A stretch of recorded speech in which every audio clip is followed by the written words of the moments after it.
जी sir, तो आपको भी पता है। और मैंने इन्हें भी मुद्दा बताया तो इनके साथ एक सर और थे, उन्होंने मुझे कहा मैडम आप बैठ जाइए, आपको यहाँ जितना हो जहाँ हो पाएगा आपको टाइम दिलाया जाएगा। मैंने क्या जी सर, जी सर, मैं थोड़ा परेशान चल रही हूँ, मुझे ध्यान नहीं है, तो ये भी थे वहाँ। और उसके ठीक थोड़ी बात जैसे ही आप उठे, मैं नजदीक आ रही तो चलो वो जो वहाँ की भी सारी इन्फॉर्मेशन संदीप सर के पास थी कि ये हॉस्पिटल यहाँ आ गया है। और मैंने इनसे रिक्वेस्ट की कि सर मेरी बहुत खराब कंडीशन है, मेरे एक सेकंड में आया हुआ था जी, मैं तो देखा मैं किसी को कोई आया या नहीं आया, ये मुझे बाद में पता लगा कि आप थे। मेरा सिर्फ इतना मतलब है सर कि जो भी है चीजें मैं एफर्ट अपनी बात रखने की कोशिश कर रही हूँ, लेकिन उसके बीच में सब चीजें उन तक जा रही हैं।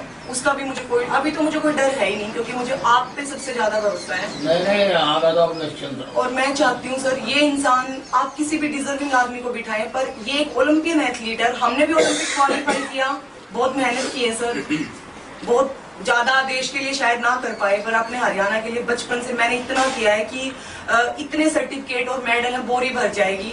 लेकिन सर अगर मोदी सरकार आपके होते हुए अगर ऐसे जानवर जो बैठे हैं, मेरे को कुछ नहीं चाहिए, मुझे सिर्फ ये चाहिए, इसने मेरी मर्जी के खिलाफ जो मेरे साथ चीजें करने की कोशिश की बार बार, जो मेरा मेंटली और फिजिकली, वो चीज चाहिए सर मुझे, इसको इसकी सजा मिलनी चाहिए, चाहे उसके लिए जो मर्जी हो जाए, मैं हर कीमत दूंगी, क्योंकि अब तो मैं खड़ी हो गई हूँ अपने साथ।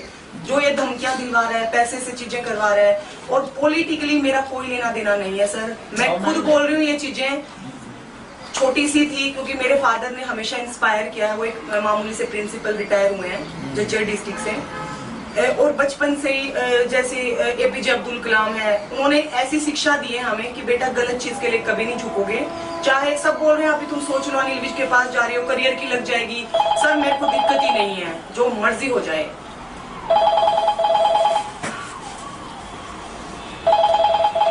अच्छा मुझे कुछ नहीं चाहिए, ये इंसान अभी मेरी जो भी कंप्लेंट है वो चंडीगढ़ में है सर, और एसआईटी हो या कोई भी हो, मुझे सबसे पहले मुझे आप पे भरोसा है, कानून पे भरोसा है। लेकिन सर हरियाणा में जो भी चीजें चल रही हैं, पहली बात तो मैंने यहाँ कोई कंप्लेन नहीं दी, वो सारा हादसा सेक्टर 7 चंडीगढ़ का है। दूसरी बात उसकी जुरिस्डिक्शन तो चंडीगढ़ ही है, और ये जो आपकी एफआईआर दर्ज हो गई है जी, हाँ। ये जो जाके जो सारी चीजें मेरा जो पर्सनल लाइफ से लेके मेरे स्पोर्ट्स करियर में जितने मेरे टच में प्लेयर रहे हैं, ये जो भी कर रहे हैं मुझे कोई फर्क नहीं पड़ता। दूसरी चीज सर ये कुर्सी से हटे इंसान, क्योंकि मैं बिल्कुल श्योर नहीं हूँ, हालांकि आप बैठे हैं मुझे इतना नहीं घबराना। सर मंत्री जी को काफ़ी पहले से, जब से ये खेल मंत्री थे तब से इनसे काफ़ी उम्मीदें रही हैं हमेशा, और इन्होंने हमेशा हेल्प किया है। एज ए बेटी आते ही बस तुरंत मुद्दा सुना, और हमेशा ही इन्होंने हमेशा मदद की है, और आज भी मुझे पूरा विश्वास था ये डेफिनेटली ये मेरी बात सुनेंगे, टाइम देंगे, और जो भी हक की बात है, न्याय की बात है, ये उसके पक्ष में जरूर मदद करेंगे, और इन्होंने वही किया। और मुझे जी मैम क्या है पूरा मामला, थोड़ा बताएंगे आप हमारे दर्शकों? जी ये थोड़ा सा काफ़ी मतलब इस पूरे साल फरवरी से अभी तक काफ़ी हैरेसमेंट का मामला था स्पोर्ट्स मिनिस्टर के अगेंस्ट संदीप सिंह के, तो काफ़ी बार उन्हें मना किया, प्यार से चीज़ें मना की, बट उनकी वो हरकतें लगातार चल रही थी, बंद होने का नाम ही नहीं ले रही थी। तो एक होता है ना कि इंसान कब तक चुप रहेगा, है ना, आप जितना अवॉइड करोगे, लेकिन एक टाइम ऐसा आता है कि आपको आवाज़ उठानी पड़ेगी। तो उन्होंने मुझे हर हिसाब से ऑफिशियली, मेंटली, फिजिकली, हर तरीके से उन्होंने मुझे हैरास किया है। तो एक एंड होता है हर चीज़ का, जो मेरा हो चुका था अभी। जी मंत्री जी ने क्या अब कहा आपको, और क्या आपको लगता है कि कार्रवाई होगी? मुझे पूरा विश्वास है, उनके खिलाफ पर्चा दाखिल हो चुका है, मैंने अभी मुझे यहीं से पता चला है, और पूरी कार्रवाई होगी, क्योंकि मुझे अपने देश के सिस्टम पे, कानून पे, हमारी सरकार पे, हमारे सब मीडिया भाइयों पे, पूरी आम जनता पे पूरा भरोसा है। बिल्कुल। विपक्ष इनके इस्तीफे की मांग कर रहा, तो आप क्या मांग रहे हैं? देखिए मैं इसमें कोई भी पॉलिटिकल मुद्दे पे बात नहीं कर रही हूँ, क्योंकि हम लोग खिलाड़ी रहे हैं, हमने सारी उम्र हमेशा सिर्फ ग्राउंड को दी है। तो लेकिन ये जब तक इस कुर्सी पे बैठे रहेंगे, तो सिंपल सी बात है इसमें मतलब जो भी इन्वेस्टिगेशन होएगी उसमें प्रॉब्लम्स आएंगी। तो ये मेरी खुद की भी राय है कि जब तक ये इस्तीफा नहीं देंगे किसी भी इन्वेस्टिगेशन का पार्ट मैं खुद भी नहीं बनूंगी। इस्तीफे की मांग करते जी बिल्कुल, इनको इस्तीफा और साथ ही जो इन्होंने मेरे साथ किया है उसकी इन्हें कड़ी से कड़ी सजा मिले। और ये इंसान सबको पता चलना चाहिए कि एक आप ओलंपिक लेवल पे खेल के और आप एक दूसरे नेशनल टीम के, इंडियन टीम के एथलीट के साथ आप ऐसे दुर्व्यवहार कैसे कर सकते हैं। जी बिल्कुल, इनको कड़ी से कड़ी सजा मिलनी चाहिए और मैं उस चीज़ पे पूरा स्टैंड लूंगी और आखिरी दम तक मैं इस चीज़ पे लड़ाई करूंगी। जी सर, ये देखिए सबकी अपनी पर्सनल चॉइस है, बट जो चीज़ मेरे साथ हुई ये अगर उनके साथ हुई होती या उनसे रिलेटेड किसी के साथ हुई होती तो उन्हें समझ में आता, जरूर आता। लेकिन आज वो मेरा दर्द देख नहीं पा रहे हैं।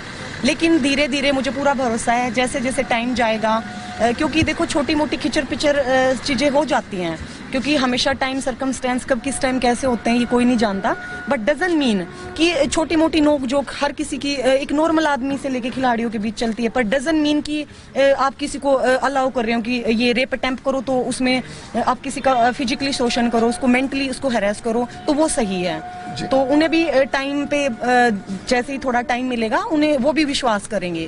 तो मैं एक आखिरी सवाल आपसे, मैं खुद एक प्लेयर हूँ तो सोचिए मेरे में कितना पेशेंस लेवल होएगा कि मैंने फरवरी से अभी तक इस इंसान की इतनी घटिया हरकतें, मैंने सर स्पोर्ट्स इन सब चीज़ों के माहौल में खराब ना हो और लोग स्पोर्ट्स के लिए गलत राय ना बनाएं, इसलिए मैंने पूरा कोशिश की कि मैं इस चीज़ के ऊपर मतलब इसको मैं अवॉइड करूं। लेकिन मैं जितना कर सकती थी मैंने उतना कोशिश की, लेकिन एक एंड होता है ना लास्ट कि आप कब तक बर्दाश्त करोगे। जब आपने इतना टॉर्चर हो कि आप घुट घुट के मर रहे हो दिन डे बाई डे इस आदमी की हरकतों से, तो ये प्यार से इसकी चीज़ें पूरी नहीं हुई तो फिर इसने ऑफिशियली हमेशा कोई ना कोई ऐसा एटमॉस्फेयर तैयार किया है कि ये लड़की तो चल के मेरे पास ही आएगी। क्योंकि पहले मैं एक एथलीट थी स्टेट की, तो भी मैं एक स्पोर्ट्स मिनिस्टर के अंडर में ही हूँ, और जब मैं एक एम्प्लॉय हूँ तो सिंपल सी बात है मैं डायरेक्ट उनके अंडर में काम कर रही हूँ।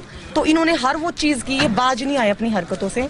तो मेरा सब्र बिल्कुल पेशेंस जवाब दे चुका था और इसीलिए मुझे आना ही पड़ा बाहर। मेरा सवाल यह है कि कुछ और लोग भी आपकी तरफ भी हर कोई बता रहा है, लेकिन सर ये लड़ाई अभी हाल फिलहाल मैं अकेली हूँ तो मेरी अपनी लड़ाई है, लेकिन ऐसे हैं काफ़ी लोग हैं, लेकिन शायद वो सामने आने से अभी घबरा रहे हैं। पर मुझे पूरी उम्मीदें हैं कि जैसे ये इंसान इस्तीफा देगा, ये सलाखों के पीछे होगा, तो शायद वो लोग भी आएंगे, जरूर आएंगे वो सामने। जी ये उनकी सारी बात ध्यानपूर्वक सुनिए। मैं मंत्री से भी बात करूंगा और मुख्यमंत्री से भी बात करेंगे और बिल्कुल इंसाफ करेंगे इस मामले में। अभी सब इस्तीफे की भी मांग कर रही है वो। और सारी बात मैंने शुरू से सुनी है, हर बात को मैंने ध्यानपूर्वक सुना है और हमारा काम है सबको इंसाफ दिलाना।